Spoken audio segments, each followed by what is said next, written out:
Welcome. In this video, I'll tell you how to update the Block Blast app on Android. Let's begin.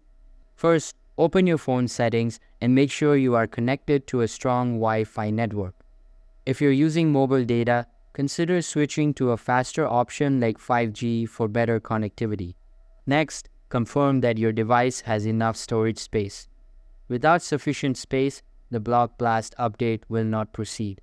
Now, open the Google Play Store and search for Block Blast using the search bar. If an update is available, you will see an update button next to the app. Tap on it to begin downloading and installing the latest version. If you do not see the update button, and instead options like uninstall or play are shown, it means the app is already updated to the latest version available on your device. Keeping apps updated ensures better performance, fixes bugs, and improves security. So, always make it a habit to check for updates regularly, especially for games and apps you use frequently. That's it for this video. Thanks for watching.